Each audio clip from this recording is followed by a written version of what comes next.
Hello, everyone, and good evening. Thank you so much for being here with us tonight. My name is Danielle Malfera, and I'm the District College and Career Coordinator for the School District of Osceola County.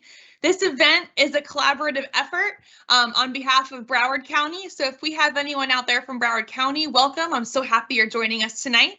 I am really excited tonight to share with you a firsthand opportunity to connect with what it takes to become a college athlete and what those steps look like. Tonight, we are so lucky to be joined by Jansen Raymond. He is the Assistant Director of Outreach and Strategic Partnerships with the NCAA Eligibility Center. Jansen is a former Division I men's basketball student athlete. He attended Charleston Southern University, where he was on the men's basketball team and competed for 2 years before transferring to Clemson University. While at Clemson, he earned his bachelor's degree in communications with a minor in athletic leadership. During his time at Clemson, Jansen was also the video coordinator for the men's basketball team and an intern in the athletics department.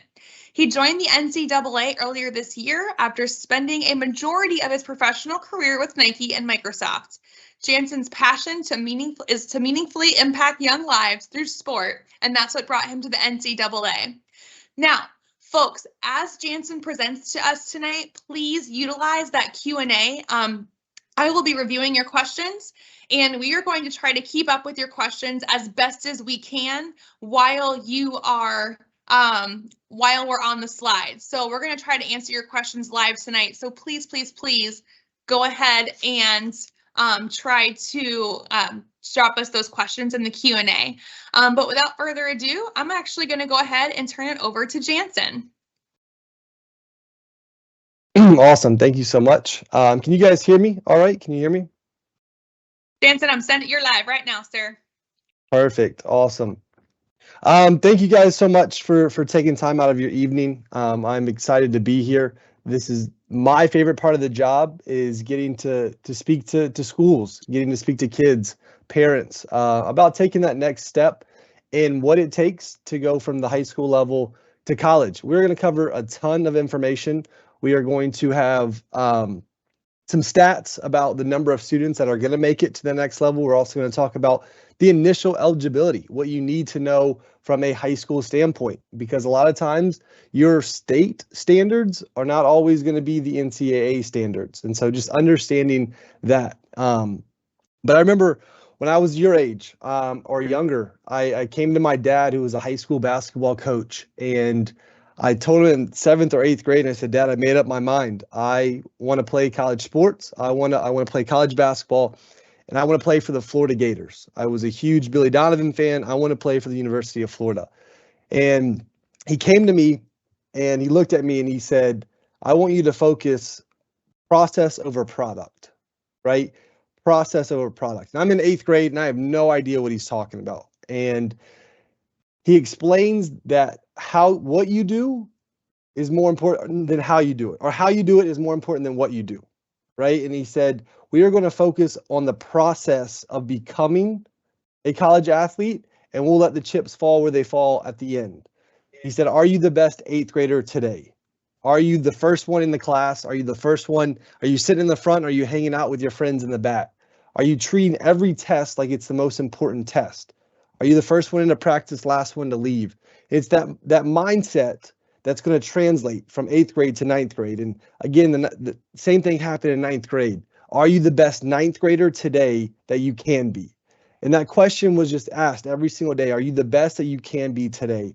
And so fast forward to senior year, I never got a call from Florida. Florida never knew my name. But the fact that we had worried about the process of getting there, that carried over to a Division I scholarship where I got to go on and play at Charleston Southern.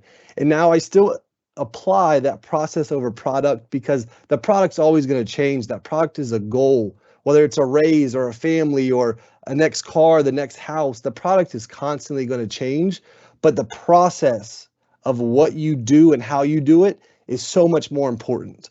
And so again, I share that because what I'm going to talk about today is the process of becoming a collegiate athlete, right? And if that's your goal today, is to be a college athlete, I would encourage you to focus on, how can I be the best 9th grader today?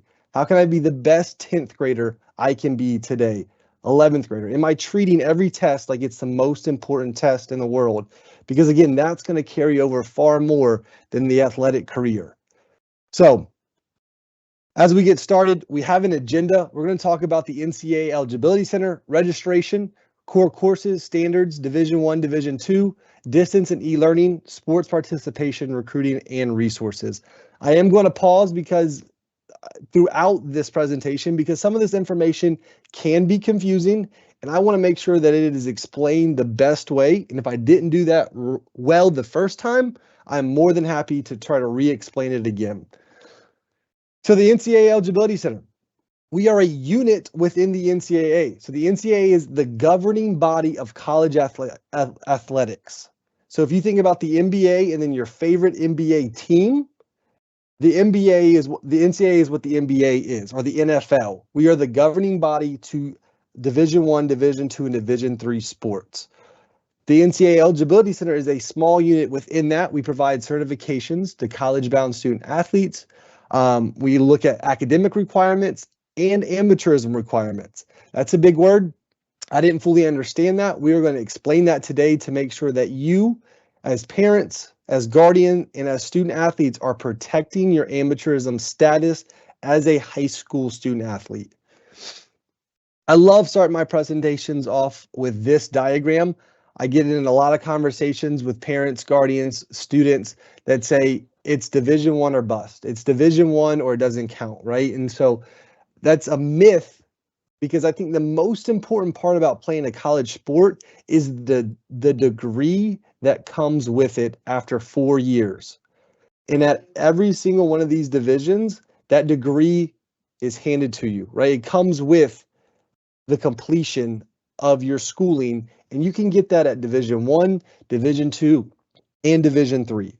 As you can see, Division III is actually our largest number of schools, followed by Division I and then Division II. So again, the opportunity to play at the next level is amazing, but I think the best part about college athletes or collegiate athletics is the piece of paper, the degree that comes with it, because that's going to open more doors than an athletic career when it's all said and done. So let's start with registration. Why is registration important? NCAA registration is 100% required for all athletes, for all sports. If you have dreams of playing on Saturday, or if you want to play basketball on Saturdays for your favorite college team, you have to be registered with the Eligibility Center. How do I do that?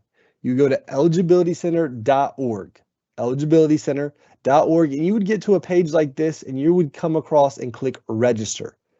From there, you're going to have 3 options. We're going to talk about option 1 and option 3 only today.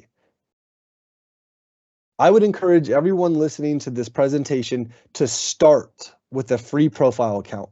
Again, there's no registration fee. It is free.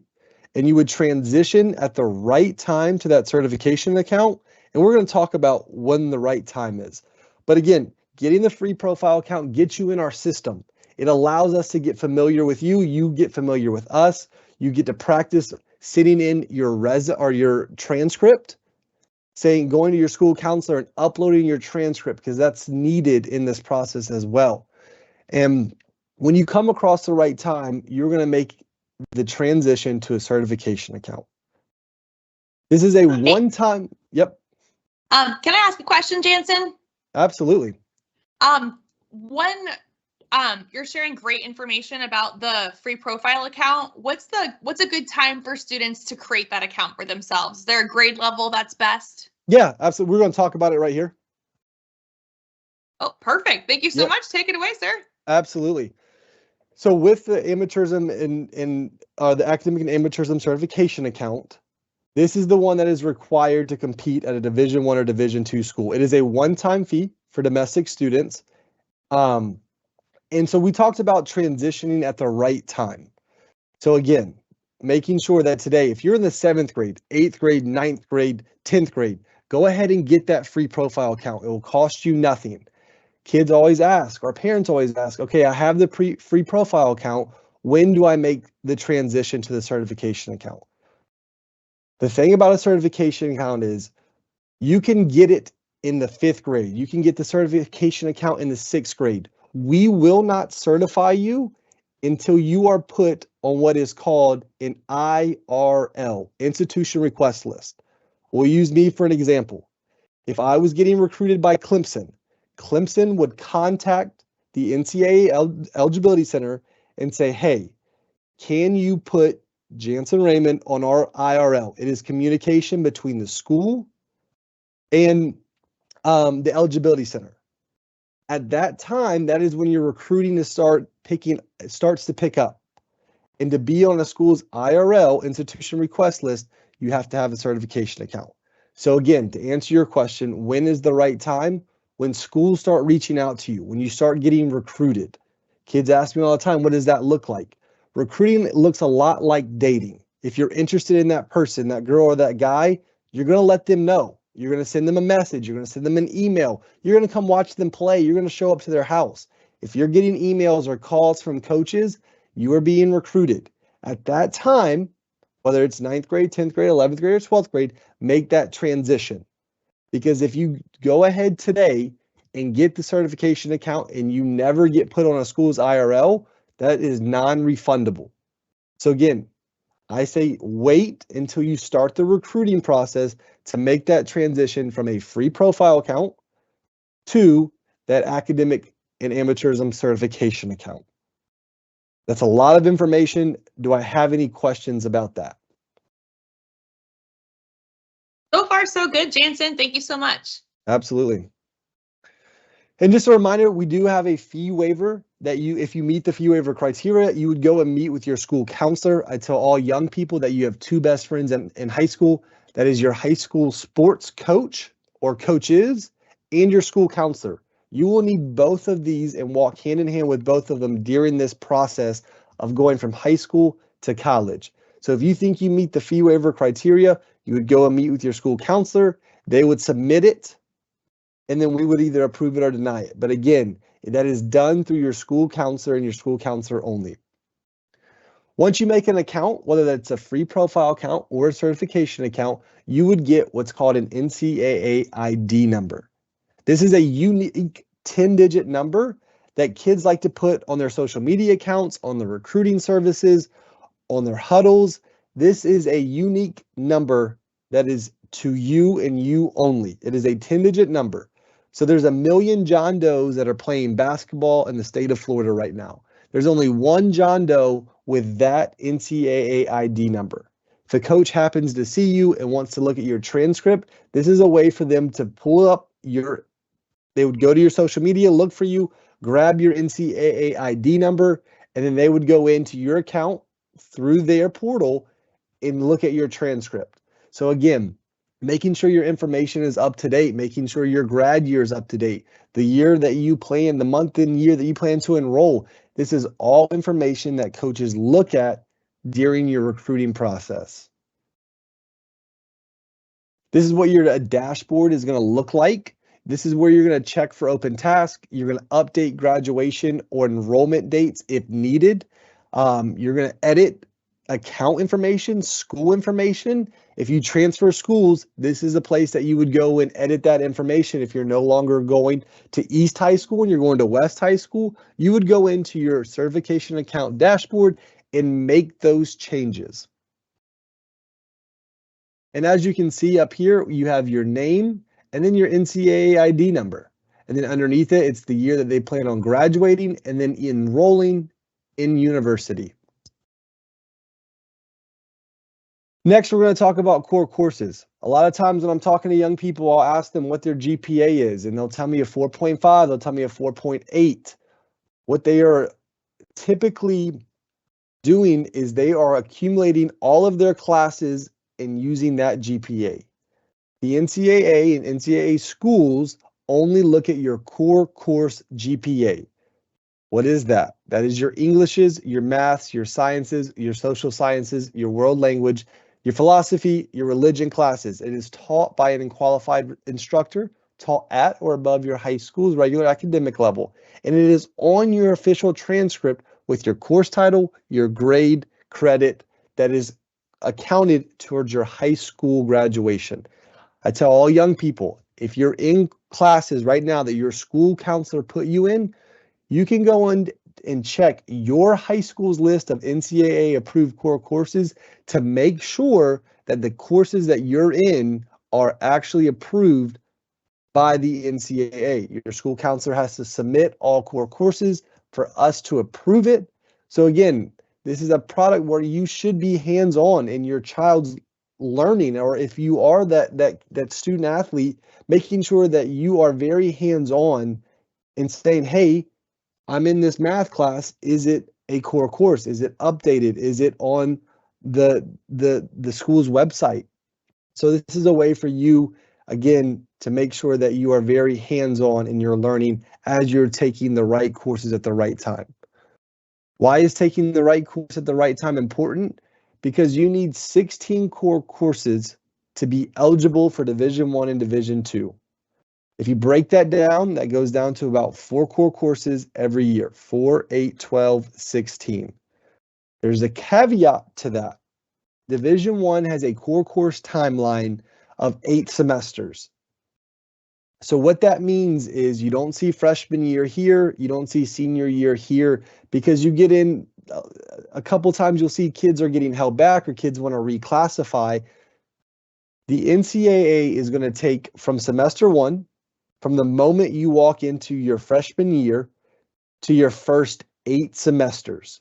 So if you want to take 10th grade 3 times, that's amazing. You can do that, but we are going to take your first 8 semesters. We're not going to take your first freshman year to senior year, your first 8 semesters. And within that is a rule that we have called the 10-7-7 rule.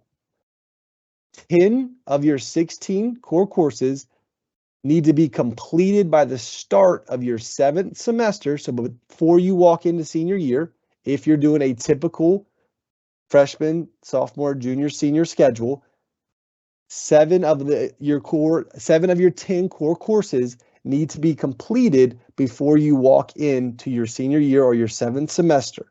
7 of those need to be in English, math, or science. Some of the hardest conversations I have are with parents when their young person will walk into their 7th semester with 9 core courses, 8 core courses, and now they are not eligible to compete at an NCAA school when they graduate. They'll go their entire senior year, their entire 7th and 8th semester, knowing that they are not going to be eligible to compete. Do I have any questions on that? This can be very confusing. It gets very finite in these details of core course time limitation and then making sure that you are taking the right number of courses per year because it matters with the core course time limitation. So far, so good, Jansen. I keep urging them to share some more questions in the chat. We've been quiet so far, and that's okay. Awesome. Great.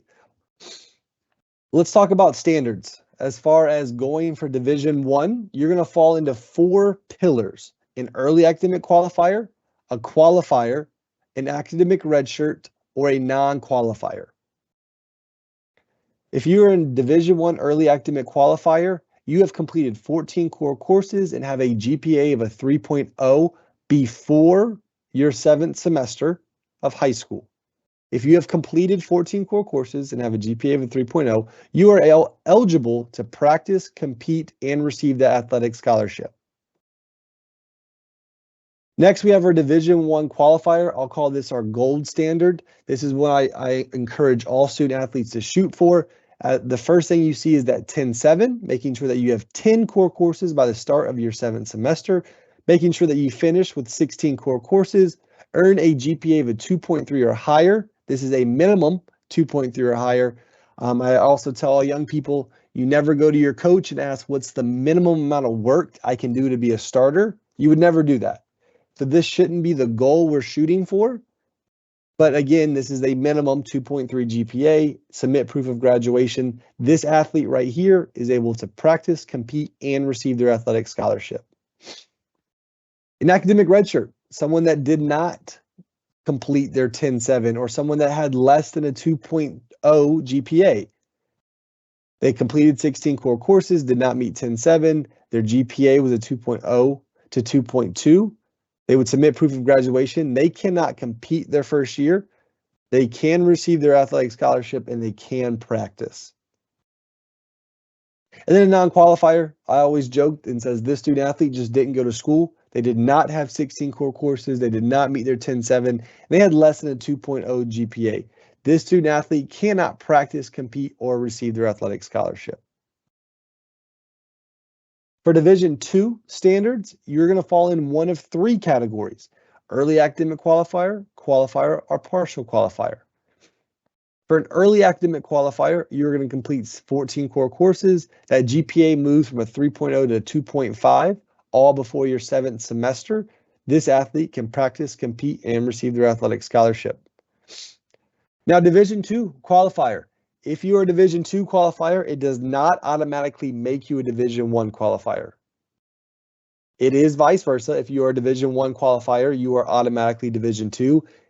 It is not Division II qualifier automatic Division I. First thing you're going to see is there is no 10.7. Next thing you're going to see is the GPA move from a 2.3 to a 2.2. So again, if you fall in that Division I qualifier, you're automatically Division II.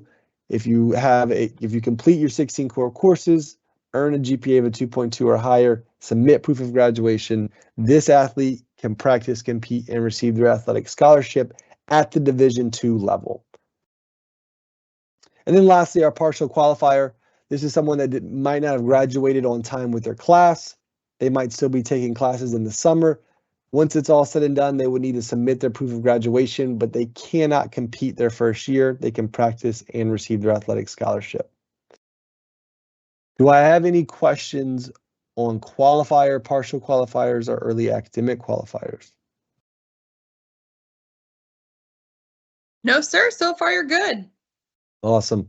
Let's talk about standardized test. I get this question a lot. Is this required? So the short answer. I'm so sorry, Jansen. Yep. One popped in related to what you were just talking about. Yep. Right when I said no, I apologize. When it comes to the 8th semester core courses, what happens if the student started the classes in 7th and 8th grade? Do they count them? The student took high school classes in middle school. That's an amazing question, and thank you for asking that. So it does not trigger your timeline starting. Please take them if they're available in 7th and 8th grade. They do 100% absolutely count. You get triggered for your semester 1 starting as soon as you walk through the doors of freshman year.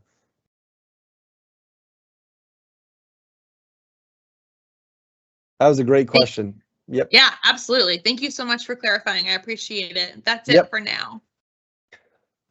Standardized test, like again, I get this question a good bit. Is it required? It is no longer required, but I tell all young people, if you have the opportunity, take the test because schools are still requiring it. And because you are NCAA eligible does not mean you have gotten access to that school. College admissions and NCAA eligibility are two separate entities. They typically run parallel with each other, but they're two separate. You have to still get into the school that has offered you a scholarship. You have to be eligible with the NCAA, and you also have to get into that school. So making sure that there's a school you want to go to, you go to their website. Hey, what's the number of core courses they require? I know I was speaking in Louisiana last week, 2 weeks ago, in LSU, Louisiana State University. They require 17 core courses just to get in. Our standard 16. So if LSU is a school you want to go to, that is information you would need to know to get in. Again, some schools are test optional, some schools are test mandatory. So if you have the opportunity, take the standardized test, ACT, SAT. I had a dad call me last week. His son had 10 basketball scholarship offers, all from Division I school. His son refuses to take the SAT, ACT. 9 of the 10 schools require a test. So now he has one offer, all because he does not want to take a standardized test. So my piece of advice to you, if you have the opportunity, take the test. Division III, they determine their own eligibility. They determine their own academic requirements, their own admissions, and their own financial aid. So if you get into the school at the Division III level, you are good to go by us. You do not need the certification account because they determine their own eligibility and their own requirements. But we would encourage you to still go ahead and get that free profile account. But again, they do determine their own academic requirements at the Division III level.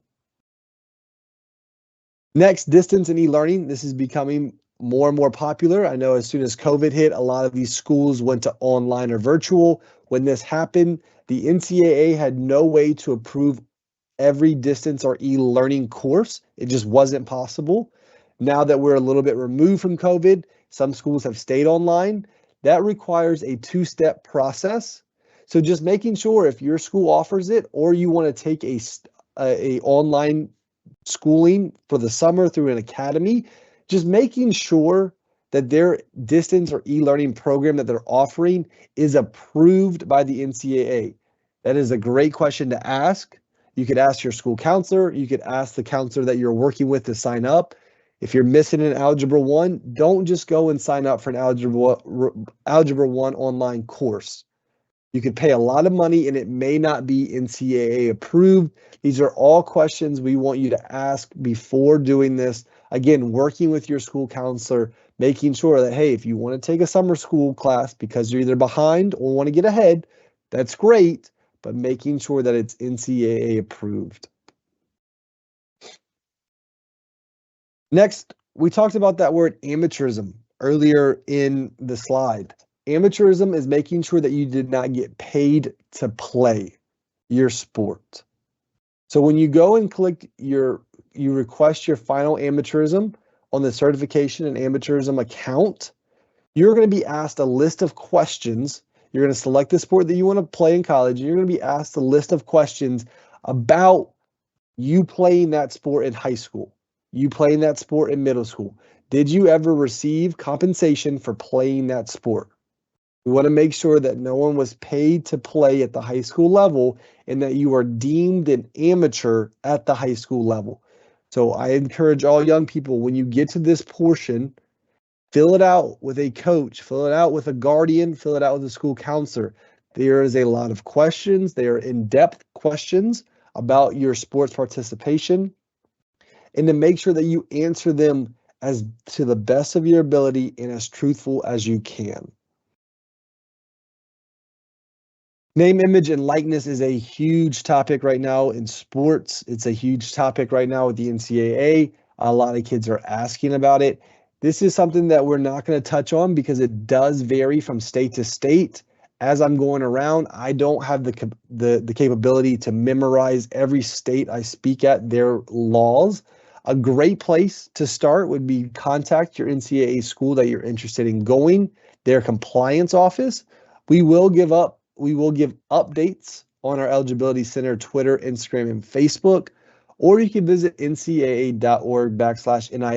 It will have what state you're on, and then you can go and find the guidelines to make sure that you are following and protecting your amateurism status, and just to get all information, name, image, and likeness. This is an amazing resource that we have just started. I encourage all school counselors, all parents, all students to write this number down. This is our customer service team. Every single time you call this number, Monday through Friday, 9 a.m. to 5 p.m. Eastern Time, you will speak to a representative every single time. They are amazing. They are well-versed. The first question they're going to ask you is your NCAA ID number. And just to make sure that you're getting the best and sound information possible. A lot of parents will say, hey, our AAU coach said this, our uncle said this, our aunt said this, and it contradicts to maybe what the school counselor is saying. Take both of those scenarios, call this number, and you will hear from the NCAA directly on, hey, you do need that science or you don't need that science. Again, it's just a great resource for all parents, school counselors, and students to have as you're navigating this process of making sure you're taking the right classes at the right time, and any specific questions about maybe transferring that you could possibly have. Any questions on that? I'll pause for a second. None so far. Thanks for checking in. Perfect. Recruiting. This was my favorite part of being a high school student athlete, is when coaches started reaching out, coaches started inviting me to their school campuses. You are going to come across a recruiting calendar. Everybody's recruiting story is different. Mine is different than the next guy's. Mine was different from everybody on my teams. There's not going to be a lot of two kids that are alike in the recruiting. Recruiting looks different for everybody. And so my encouragement when kids ask, well, how do I get recruited? There is no cookie cutter method. The best way is to continue to play the best you can, making sure that you're playing on teams that are going to go and travel, if that's an option, making sure that you're playing on your high school team, and making sure that you're reaching out to schools that you're interested in. If you're not hearing back from these schools, understand that every sport follows a calendar. It's called a recruiting calendar, and they're going to fall into one of three categories throughout a year. So during any given time, they're going to be in one of these three periods, either a contact period, quiet period, or dead period. A contact period is a college coach may have face-to-face contact with a student athlete or the student athlete's family. They can watch them compete, they can visit their high school, they can call them, and they can write them. A quiet period is a college coach may not have face-to-face contact with the student athlete off of the college's campus. They invite you to their campus. They can talk to you on the campus, but they can't talk to you off the campus. They can still write and they can still call. And then a dead period is they cannot have any face-to-face contact with the student athlete or their family on or off of the school's campus. So making sure if you're emailing or reaching out or sending in film to these schools, that you understand what period they're in. Because if you're not hearing back, they could be in a dead period. And the best way for you to find out what period your sport is in is to go to on.ncaa.com/recruitcal. This is an example of football at the Division I. They're going to have soccer Division II, basketball Division I. This is just an example of football Division I, and it's going to give you exact dates, April 15th to May 31st, September 1st, all the way to June. Again, this is going to have exact dates on what period your sport and division is in. Again, that's on.ncaa.com/recruitcal. Unofficial versus official visits. The biggest thing you need to know with the difference of unofficial versus official. Unofficial, you are going to pay for everything. You're going to pay for your transportation to the school. You're going to pay for your housing. You're going to pay for your meals. You're going to pay for your tickets to the games. You can go on as many unofficial visits as you want. I would encourage all student athletes to go as many as you can. And then you have official visits. This is where everything is paid for by the school. They pay for your transportation. If you have to fly there, they'll pay for your transportation to and from the airport. They'll pay for your airplane ticket, your hotel, your food, your meals, and they'll even pay for an entertainment expense. If you and your family want to go play putt-putt or Topgolf, they will pay for that. So again, take as many unofficial and official visits as possible. It is a great way for you to learn more about the school, more about the coaching staff, and more about the players that are on the team currently. I like to call this reality corner. When I speak in front of students, I'll have 100 students stand up, and then I'll have 98 of them sit down. That is 2%. That is the amount, that percentage is the amount of kids that are going to play at the next level with any type of scholarship. A lot of kids think every scholarship is a full ride. That's not true. The amount of kids that get a full ride is less than 1%. Schools are constantly breaking up scholarships for students. I had a friend that played baseball at the University of Clemson, a major baseball program. They had 65 guys on the team. They had 12 scholarships. They had to break 12 scholarships up between 65 guys. They gave one guy free books. They gave one guy free housing. Again, not every scholarship is going to be a full ride. That's one thing to keep in mind. As we're looking for questions to ask, will I receive a full or partial scholarship? If I'm injured and longer can compete, Will my scholarship remain? What portion of what portion will I have to pay if it's a partial scholarship? Is there on-campus housing? What's the coaching philosophy and style? These are all questions that we encourage student athletes to ask as they're on these recruiting visits. Again, you can get caught up in the fancy campuses, the smooth words from the coaches, but again, asking the important questions of what degree programs are offered. Is there even a program that I want to take? Do I see myself at a small school? Do I see myself at a big school? Again, asking these questions as you're on these official visits, unofficial visits are a great tool to have. National Letter of Intent. This is a lot of people call it the NLI.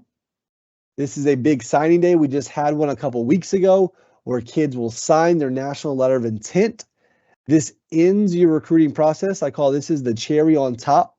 You've done all the hard work throughout college, or through high school.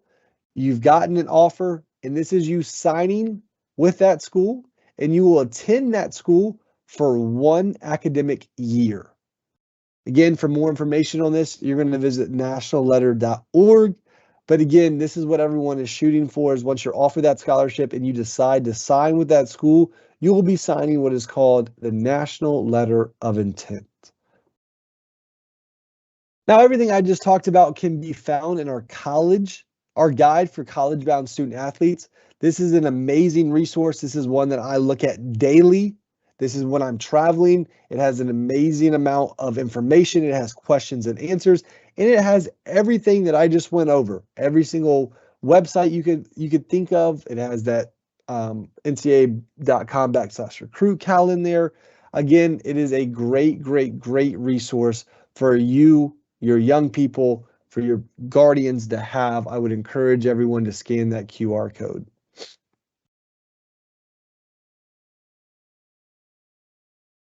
And you guys survived. I would like to thank you again for joining. I'm going to leave this up for questions, as I know there has to be a couple out there. Please feel free to ask any and all questions. I'm here to be a resource for you guys, and I'm thankful to be here. They're coming in now, Jansen. You ready to go? Yeah, absolutely. All right. First question. Is flag football a sport you can be recruited for? That's a great question. It currently is not a NCAA sport. We would hope that looks to change in the next couple years, but as of right now, it is not.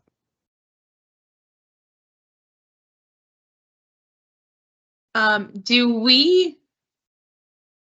do I phrase this? Do you recommend sending like film or tape to coaches to help get their attention if you're trying to reach out to coaches about their program? Absolutely, 100%. It cannot hurt. Again, everybody's recruiting story is going to be different. You're going to have some kids that say, I never heard back from a coach. And you're going to talk to someone that says, they only found me because I sent an email. I would encourage you to exhaust all resources when wanting to get recruited, because you'll never know how it happens.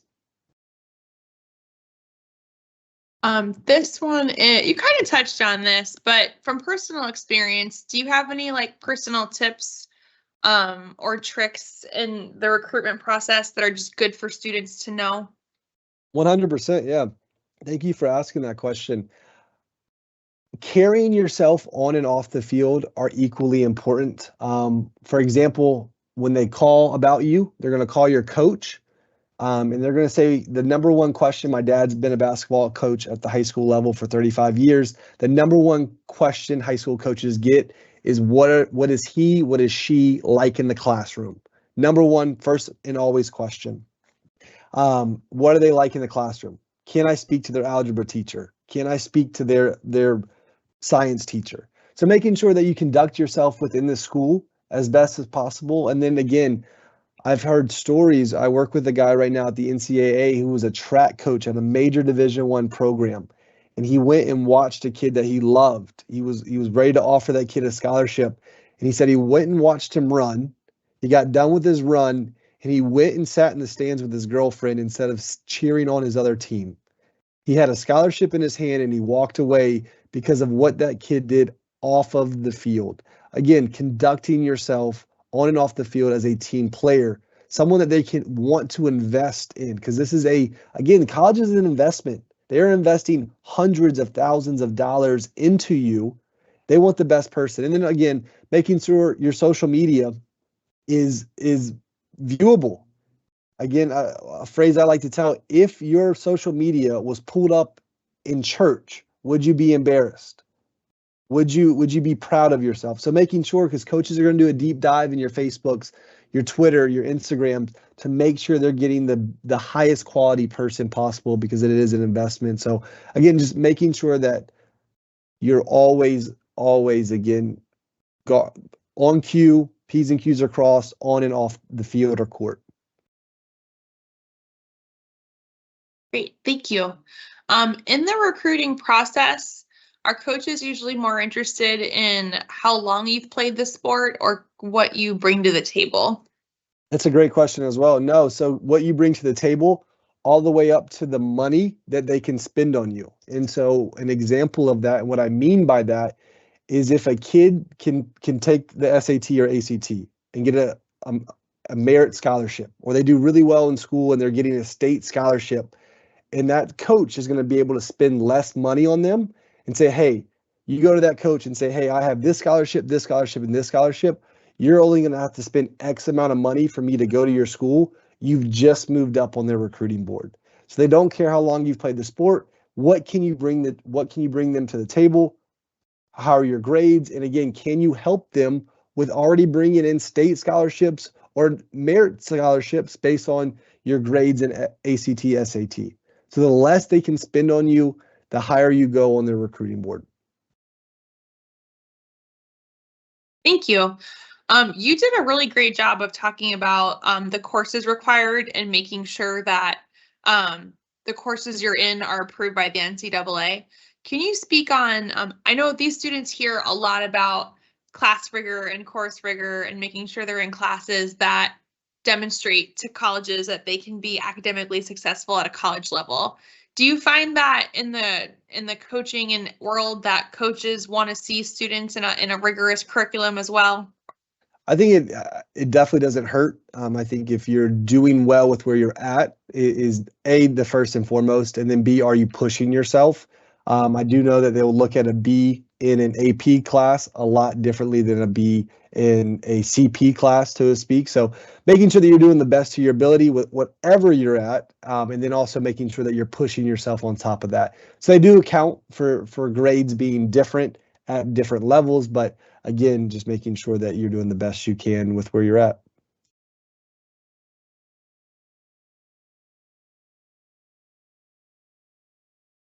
I think you're on mute. Goodness, you'd think after 2 years of COVID and teaching online, I'd have my mute button down. Thank you. You're It good. looks like that might be the last couple of questions. So we'll go ahead and wrap up. Everyone, I do see that there's a survey up. If you're able to scan that QR code and please take Jansen's survey for him. We want to thank, actually, let's show them your face. There we go. We do want to thank Jansen on behalf of Osceola County and Broward County. Jansen, thank you so much for your time and for sharing your expertise with our student populations and with our communities. Do not forget, everybody, this video will be posted on YouTube, so that if you want to rewatch it or revisit any of the information that we saw tonight, I will go ahead and post that link in the chat. But otherwise, we look forward to seeing you at our next College and Career Corner. Thank you so much for being here with us tonight, and we hope you have a wonderful evening. Thanks, everybody. Thank you, guys.